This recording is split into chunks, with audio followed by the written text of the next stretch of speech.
Hello, everybody. I hope that all of you are doing super well. And today we have to talk about Avatar Legends, okay? And the reason for this is because we got a pre order trailer for this game with a ton of new information that I want to go over and connected with the huge debate that we had around a month or so ago that maybe fighting games are not the best products in the world or they don't have the best value proposition when you compare them to other video game genres or titles. And I think that the Avatar fighting game is doing a lot of things right that maybe we should consider supporting as a community so that future fighting games, including bigger ones and also indie titles like this one, actually kind of like keep this track or way into how you develop these products. And I personally think that the only way to have an impact on how fighting games are in the future is to actually vote with our wallets and not just Twitter posts and YouTube comment, whatever it is that you think. So if maybe there is a chance that we can make fighting games better as a consumer, I think that this is one of those opportunities. So let's get into it. Oh, and just as a small disclaimer, this video is obviously kind of like being created with the basic idea that you're actually interested in this game. I'm not telling you to buy a product that you don't like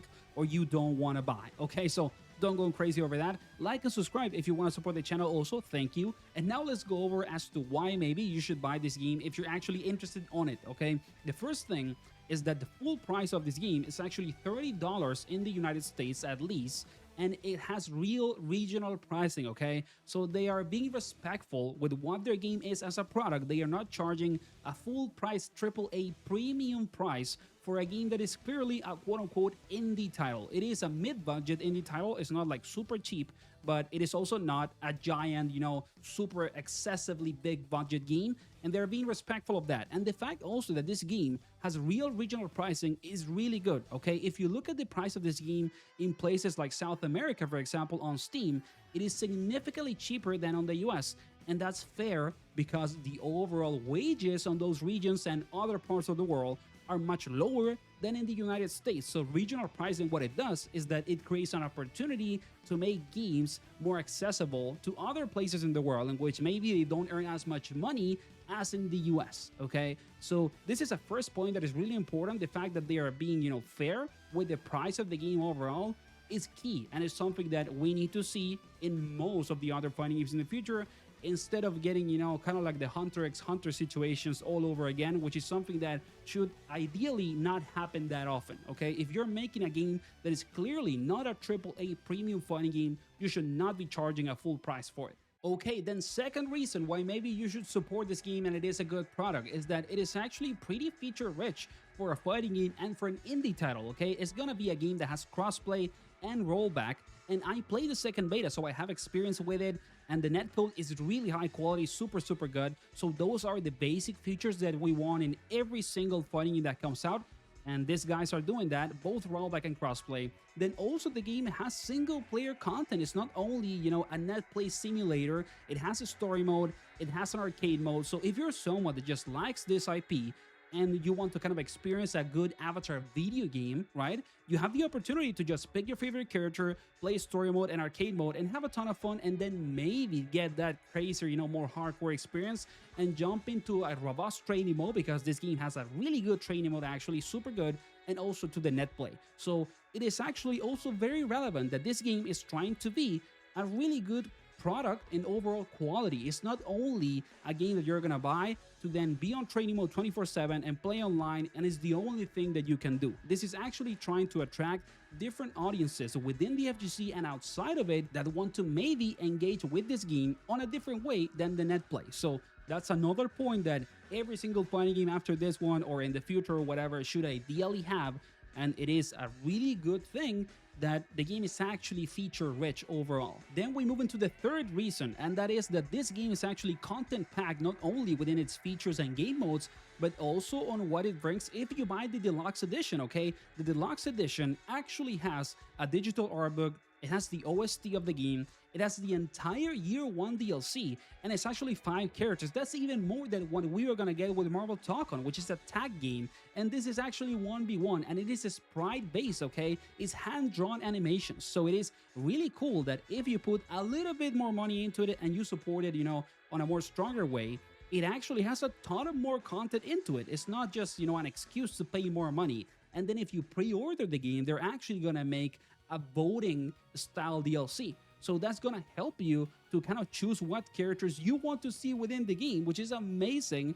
And it is a very interesting method to choose DLC that I would like to see in other fighting games as well. So I actually really appreciate that they are open to kind of like take the risk of creating this voting DLC method, which is not new. It has been used before, but it has not been used for a while. So I'm pretty happy that overall there is a lot of things if you actually support the game more heavily than just buying the standard edition. It also has extra HUDs if you buy the deluxe edition, which is something that I didn't mention. So that's another big reason to support the game. There is actually more content within the overall different versions of the purchase and the pre-order. Everything has a reason to actually, put more money into it than just buying the normal edition. Of course, you can buy whichever you think is best for you, but there is actually decent reasons to put more money into it than just the base, price level. Okay, and then the last thing that I wanted to go over, which is a more open discussion, is the fact that this is a sprite-based fighting game. And I feel like every single month or every year, I see some sort of argument online saying like, oh guys, we need sprite-based fighting games back. They are so cool.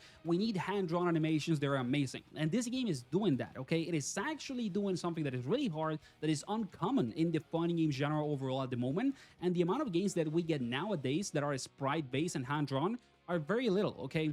I can think, kind of like of Schoolgirls maybe on 2012, which is the last, big indie fighting game that we got. If this actually is a big success, if Avatar gets to that level or even more, then we have other titles like KOF 13, infamous for what it did to SNK, and also I guess Melty Blood, Rai, Uni, they are sprite-based, but they probably had a lot of reused assets, but they're still hand-drawn, something like Type Lumina and Uni 2, right? So those are some titles that I can think of. There's also other indie games like Blazing Strike, for example, but it is not something that is dominant within the industry. And if we do not support games like this, I'm sorry guys, it is a reality. Like your Twitter posts, your YouTube comments, they do not matter as much, or even me making a video like this, right? It doesn't matter as much as me actually putting money and buying the game. So if you're someone that actually wants to see sprite-based, fighting games exist and at least get one every 5 years or 10 years or something like that, when you have an opportunity to buy one like this that has a ton of work into it, you should maybe vote with your wallet, like I said, and buy the game, right? Put money into this sprite-based fighting game instead of just posting on Twitter. And the other thing or argument that is connected to this idea of support sprite-based fighting games, which is more personal, is my opinion, is that I think that the Avatar fighting game is doing so many things right that it can be very big. It can be one of the biggest indie fighting games of all time, and probably bigger than the expectations of the company and developers behind it. And there's nothing more positive, there is nothing better for the future of a sprite-based fighting games that getting a title in the modern era of the genre that is actually a financial success. The money behind it is actually decent or big, right?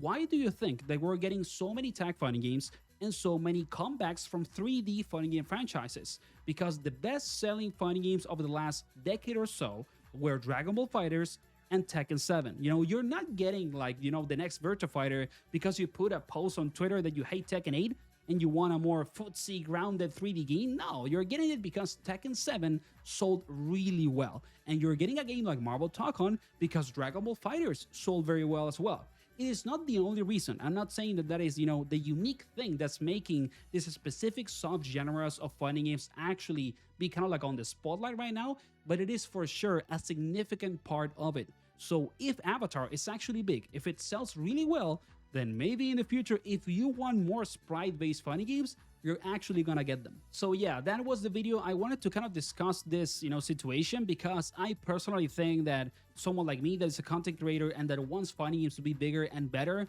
needs to cover when titles are doing things right and not only, make like do posting and critique when games are doing bad. So I really think that you should support this game if you think that it's cool, if you actually want to buy it and play it. Of course, I'm not telling you, like I said at the intro, that you should buy a game that you're not interested in. But there's a lot of reasons to like this game. And the thing also is that I played the second beta for this game. I have a review of it, talking more about the gameplay. And this game is really cool in terms of gameplay. Like, it's one of the most fun, high-power level 1v1s that I've played in a long time. And I play a ton of different fighting games. If you look at my channel, I cover many different titles, and I've been playing them for a long time. So it's not like I'm telling you buy a game because it has a lot of good practices. It's also because it is actually a really good fighting game, gameplay wise. So there's a lot of reasons to love this game and to support it. So if you want to do it, I encourage you to do so because it means a better future maybe for the fighting game genre overall, for indie titles, and also for sprite-based fighting games. So thank you for watching. Like and subscribe if you want to support the channel. I would appreciate it, and see you on the next one. Take care.